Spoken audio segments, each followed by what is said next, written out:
देखिए, last class में हमने क्या स्टार्ट किया था? ऐसी 9 विविध प्रक्रियाएं जिससे हम डायरेक्ट भगवान की संगति पा सकते हैं। इसमें से पहला क्या था? श्रवण, सुनना। तो हमने ये डिस्कस किया था कि सिर्फ श्रवण मात्र से हमें भगवान का वास्तविक साथ प्राप्त हो सकता है। हमने क्या डिस्कस किया था कि भगवान के जो भी वचन है, भगवान के जो नाम है, भगवान का कीर्तन है, भगवान से रिलेटेड कुछ भी सिर्फ सुनने मात्र से हमें उनका संग प्राप्त होता है। सुबह जब हम प्रभु जी की सुबह शाम क्लासेस लेते हैं, इसमें क्या करते हैं? श्रवण ही तो है, वो सुनते ही तो है। और उस समय हमें भगवान का संग प्राप्त होता है। कीर्तन सुनते वक्त भी हमें भगवान का संग प्राप्त होता है। श्रवण सबसे ज्यादा प्रबल साधन बताया गया है। ऑफकोर्स चैंटिंग बहुत ज्यादा प्रबल है। चैंटिंग को कंटिन्यू करने के लिए श्रवण भी इम्पोर्टेंट है। देखिए, ये जो 9 प्रक्रियाएं हैं जो हम डिस्कस करेंगे, ये सब भक्ति ही है और सब पोटेंट है। ऐसा नहीं है कि ये कम है या ये ज्यादा है, नहीं, सब बहुत प्रबल है। सभी से हमें भगवान का संग प्राप्त होता है। तो जहां से हमने छोड़ा था वहां से हम आगे बढ़ेंगे।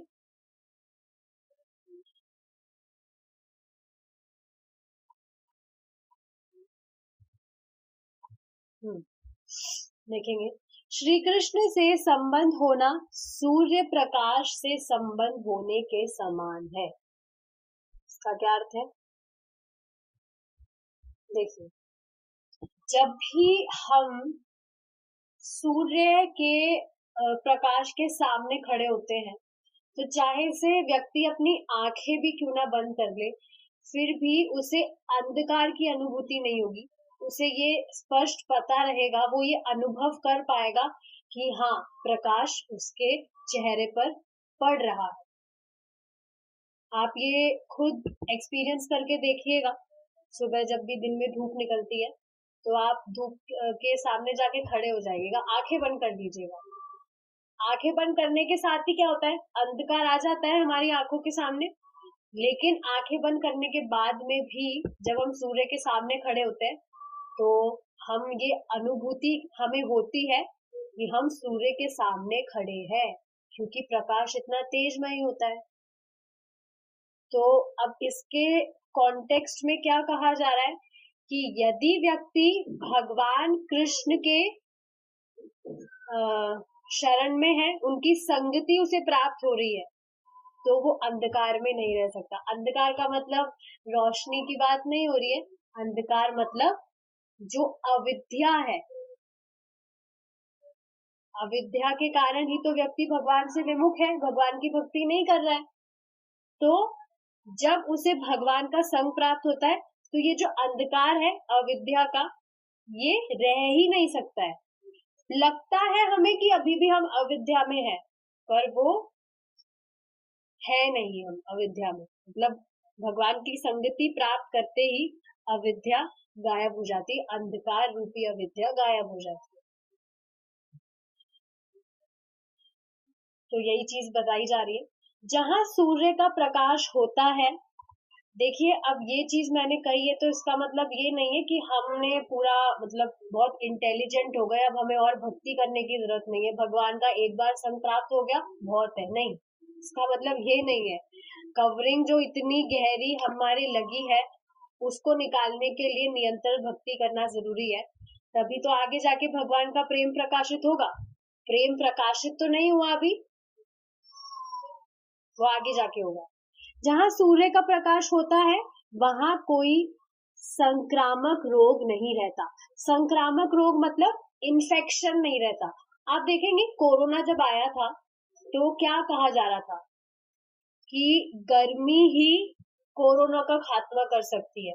आप देखेंगे कोरोना के टाइम पे गर्मी कितनी कम पड़ रही थी, सर्दी ज्यादा पड़ रही थी, इस वजह से कोरोना ज्यादा फैल रहा था। सूर्य बहुत कम, मतलब उगता ही नहीं था, बहुत कम आता था। लेकिन जैसे जैसे गर्मी बढ़ती रही, अपने आप कोरोना खत्म। तो यही चीज कही जा रही है, जहाँ सूर्य का प्रकाश होता है वहां कोई संक्रामक रोग नहीं रहता।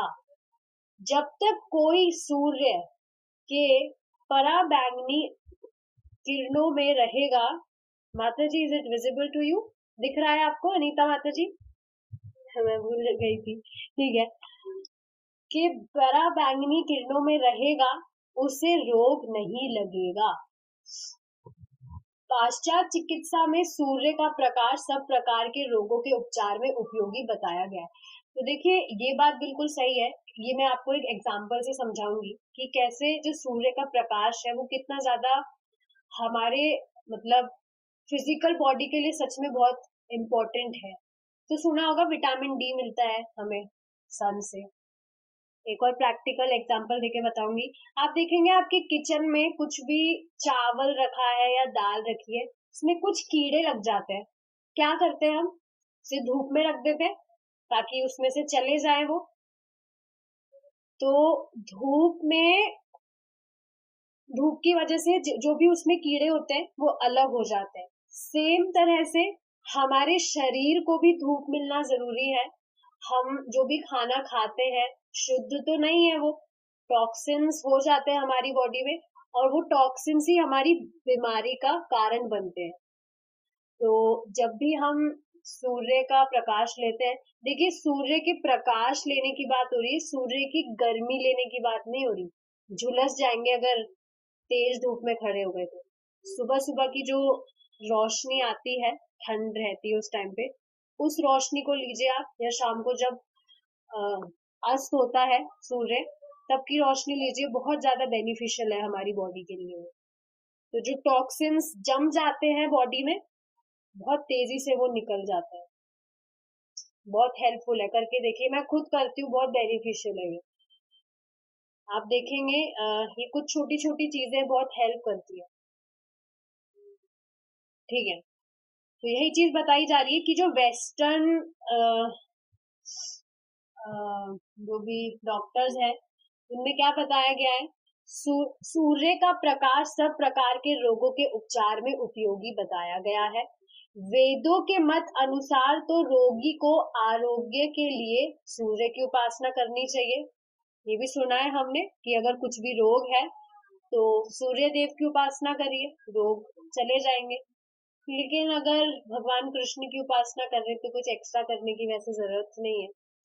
इसी प्रकार यदि हम श्री कृष्ण के साथ कृष्ण भावनामृत का संबंध स्थापित कर ले तो हमारी आपत्तियां समाप्त हो जाएंगी। तो ये तो भौतिकतावादी लेवल पे बात हो रही थी कि हमारी फिजिकल जो भी डिजीजेस हैं वो खत्म हो जाएगी, मटेरियलिस्टिक बात हो रही थी। स्पिरिचुअलिटी से अगर हम इसे अब कृष्णा से लिंक करके देखें तो क्या है, क्या आपत्तियां हैं? आपत्तियां ही तो है, ये जगत ही आपत्तियों का सागर है, और है क्या यहाँ पे? तो वो समाप्त होने लगती है। ठीक है, जैसे जैसे हम भक्ति करते हैं।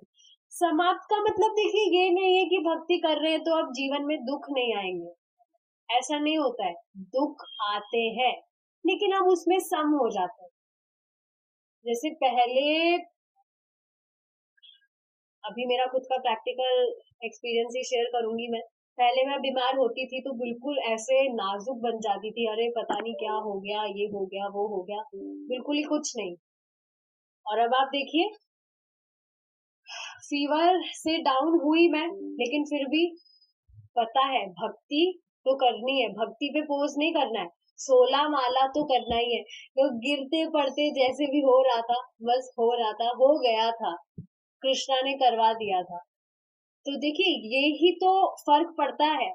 पहले भक्ति नहीं कर रहे थे तो कहाँ सोचते थे इस बारे में, और अब बीमार पड़ने के बाद में भक्ति नहीं कर पाते तो कितना दुख होता है। कि क्या शरीर है, भक्ति भी नहीं कर सकते सही से, कितनी हालत ऐसी हो गई है। कितनी अमेजिंग चीज है ये। तो ये चीज है। तो आपत्तियां आती है पर फर्क नहीं पड़ता है, पता है हमारा उद्देश्य कृष्णा को खुश करना है, भक्ति करना है। कुछ भी आए हम नहीं रुकेंगे, हमें तो लगे रहना है। हरे कृष्ण के कीर्तन जप से, ठीक है, अब सेकंड जो प्रक्रिया है वो है कीर्तन, चैंटिंग। हरे कृष्ण कीर्तन जप से हम श्री कृष्ण के साथ संबंध स्थापित कर सकते हैं। तो ये दूसरी प्रक्रिया है जिससे हम भगवान से संबंध स्थापित कर सकते हैं। This is very much important. सबसे ज्यादा इम्पोर्टेंट, सबसे ज्यादा इम्पोर्टेंट ये इसलिए कही गई है क्योंकि हम इसको कभी भी किसी भी टाइम कैसी भी अवस्था में कर सकते हैं। प्रसाद अगर देखा जाए उसको तो हम किसी स्पेसिफिक टाइम पे ही बनाते हैं। ऐसा तो है नहीं कभी भी जब मन करेगा प्रसाद बनाना है और खाना शुरू कर दिया। कोई स्पेसिफिक टाइम पे खाते हैं और जितना मन होता है उतना ही खाते हैं। लेकिन श्रवण कीर्तन ऐसा है जिसे हम कभी भी कितना भी कर सकते हैं, ज्यादा भी कर सकते हैं। एकादशी को देख लीजिए, सभी भक्त कैसे लगे रहते हैं, सारे दिन भर चैंटिंग करना है और कुछ काम ही नहीं है। Chanting chanting chanting. कभी भी कर भी सकते हैं, किसी भी टाइम कर सकते हैं, किसी भी अवस्था में कर सकते हैं। इसलिए इसको ज्यादा इम्पोर्टेंस दी गई है। जल, सूर्य, चंद्र को कृष्ण के रूप में देख सकते हैं, शब्द में उन्हें सुन सकते हैं और जल में उनका स्वाद ले सकते हैं। दुर्भाग्य से अपनी वर्तमान स्थिति में हम श्री कृष्ण को भूल चुके हैं। तो ये दुर्भाग्य है हमारा, कृष्ण को भूल चुके हैं। देखिए ऐसा नहीं है कि कृष्ण की हम भक्ति कर रहे हैं तो ये कोई नई चीज है, नहीं, हम हमेशा से ही भगवान के हैं। पर हम उन्हें, हमारी ऐसी स्थिति है, वर्तमान स्थिति की, हम उन्हें भूल चुके हैं, उनसे हम विमुख हो गए हैं। उनके लिए सदैव से ही हमारे हृदय में प्रेम है पर वह सुप्त हो गया। पर अब श्री कृष्ण का स्मरण करके अपने आध्यात्मिक जीवन को हमें पुनः जागृत करना है। तो जो सुप्त प्रेम है वो भक्ति करने से जागृत होगा। भगवान श्री चैतन्य महाप्रभु ने इस श्रवण और कीर्तन की पद्धति का अनुमोदन किया था। जी हाँ, मतलब स्वयं भगवान ने इसको प्रमोट बोल सकते हैं, प्रमोट किया था स्वयं। देखिए भगवान, इस फोटो में आप देख रहे हैं, भगवान हर एक गांव के वासी के पास जाकर से बोलते हरि बोल मेरे भाई, हरि बोल। जैसे वो हरि बोलता उसे भगवान का प्रेम प्रकाशित हो जाता। सोचिए कितनी अद्भुत स्थिति थी उस टाइम। हरि बोल बोलने के साथ ही भगवान का प्रेम प्राप्त। भगवान स्वयं जो भी मनुष्य हैं, जो भी व्यक्ति हैं, उनको आलिंगन करके उन्हें बोल रहे हैं, उनसे रिक्वेस्ट कर रहे हैं। उनके जो भी पार्षद हैं वो उनसे रिक्वेस्ट कर रहे हैं हरि बोल, हरे कृष्णा। और भगवान का प्रेम प्रकाशित हो जा रहा। और गांव गांव में जो भगवान है वो कीर्तन करते और सब उनका श्रवण करते, सुनते, सुनने मात्र से मुक्त हो जा रहे व्यक्ति। तो बहुत यही चीज बताई जा रही है कि स्वयं भगवान ने, स्वयं चैतन्य महाप्रभु कौन है, भगवान ही तो है, उन्होंने खुद ने श्रवणम कीर्तन का अनुमोदन किया। अपने मित्र और महाभागवत रामन रामानंद रामानंद राय से श्री चैतन्य महाप्रभु ने स्वरूप साक्षात्कार की विधियों के संबंध में जब वार्तालाप के दौरान प्रश्न किया तो रामानंद राय ने वर्णाश्रम धर्म, संन्यास धर्म, अन्य अनेक साधनों की संस्तुति की, किंतु चैतन्य महाप्रभु ने कहा नहीं, ये सभी इतने श्रेष्ठ साधन नहीं है। श्री रामानंद राय जब कोई साधन बताते तो हर बार श्री चैतन्य महाप्रभु उसको अमान्य कर देते। और आध्यात्मिक उन्नति के लिए और कोई श्रेष्ठ साधन पूछते। तो भगवान जो है श्री चैतन्य महाप्रभु, उनके मित्र थे रामानंद राय, और वो महाभागवत थे। तो भगवान लीलाएं करते थे, अपने जो भी मित्र हैं, संबंधी है, उनसे बहुत उन्हें परेशान करते थे। तो देखिए, रामानंद राय से राय पूछते थे, वो साधन पूछते थे कि कौन सा सर्वश्रेष्ठ साधन है जिससे जो व्यक्ति है उसे भगवान का प्रेम प्राप्त हो जाएगा। तो कुछ भी बताते तो चैतन्य महाप्रभु कहते कि नहीं, ये तो सही विधि नहीं बता रहे हो, तो ये तो सर्वश्रेष्ठ विधि नहीं है। हर बार कुछ भी वो बताते तो यही वो बोलते कि ये तो उन्नति के लिए श्रेष्ठ साधन नहीं है। अंत में रामानंद राय ने कहा, एक वैदिक सूक्ति का उदाहरण दिया जिसमें बताया गया कि ईश्वर को समझने के लिए मनुष्य को अन्य सब अनावश्यक मानसिक तर्क छोड़ देने चाहिए, क्योंकि तर्क वितर्क से परम सत्य तक नहीं पहुंचा जा सकता। देखिए, इसका मतलब क्या है। हमें जो भी चीज फॉलो करने के लिए बोली जा रही है, हम उसमें अपना दिमाग ना लगाए कि अरे ये चीज बताई जा रही है, ये कैसे सर्वश्रेष्ठ साधन है। जैसे बताया गया है कि सर्वश्रेष्ठ जो मंत्र है, हरे कृष्णा महामंत्र है, सिर्फ वो चैंटिंग करिए और कुछ भी चैंटिंग करने की जरूरत नहीं है। तो कुछ जो नए व्यक्ति होते हैं, डिवोटीज आते हैं, वो यही दिमाग लगाते हैं, अरे ऐसा कैसे हो सकता है, हरे कृष्णा महामंत्र अपनी जगह काम करता है, बाकी सारे मंत्र अपनी जगह काम करते होंगे, ऐसे कैसे बोल सकते हैं आप। तो यह चीज बताई जा रही है कि तर्क वितर्क अगर आप करेंगे तो फिर इसमें ही उलझ के रह जाएंगे। जो चीज बताई जा रही है उसको एज इट इज फॉलो करेंगे तो ही आप तर सकते हैं, तो ही भक्ति में अच्छी तरह बहुत शीघ्रता से आगे बढ़ सकते हैं। समझ पा रहे हैं मेरी बात। कुछ भी चीज हो बताई जा रही है, देखिए ऐसा होता है, शुरू से हम जो चीज फॉलो करते आए हैं, फिर बाद में हमें एकदम से कुछ नई चीज बताए तो उसे डाइजेस्ट करने में थोड़ा डिफिकल्ट होता है। लेकिन ये चीज समझनी चाहिए कि अब तक हम जो करते आए हैं उससे कितना ही लाभ हमें हो गया है, और हुआ भी है तो कितना बिल्कुल थोड़ी सी मात्रा में हुआ है। और अब जब हमने ये साधन हम फॉलो कर रहे हैं तो कितनी तेजी से हमारी लाइफ में ट्रांसफॉर्मेशन आ रहे हैं। कम से कम इतना विवेक तो रखना चाहिए ना समझने के लिए। जब हम इस बात पे फोकस करेंगे तब ही हम देख पाएंगे कि जो एक्स्ट्रा चीजें हम पहले कर रहे थे, we should give up all those things. और जो चीजें अब बताई जा रही है उनको बिना तर्क वितर्क के हमें स्वीकार कर लेना चाहिए, तभी परम सत्य तक पहुंच पाएंगे। बहुत इंपॉर्टेंट चीज है। लव बहुत इजी चीज रही है, बहुत सिंपल चीज रही है, लेकिन बहुत मुश्किल होता है स्पेशली न्यू डिवोटीज के लिए इस चीज को एक्सेप्ट करना कि कैसे सिर्फ यही चीज इतनी सर्वशक्तिशाली हो सकती है। यस, उदाहरण के लिए वैज्ञानिक लोग दूर स्थित नाना प्रकार के नक्षत्रों तथा ग्रहों के विषय में अनुमान कर सकते हैं, किंतु वे अनुभव के बिना किसी निष्कर्ष पर नहीं पहुंच सकते। तो देखिए, वो क्या बोलते हैं उसको जिससे वो देखते हैं, टेलीस्कोप से, if I am not wrong, तो वो देखने का ट्राई करते हैं ऊपर क्या प्लैनेट्स है, क्या कॉस्मिक्स है। तो बस वो देख कर सिर्फ अनुमान लगा सकते हैं कि हाँ ये ऐसे है वैसे, लेकिन बिना अनुभव करे निष्कर्ष तक तो वो नहीं पहुंच सकते।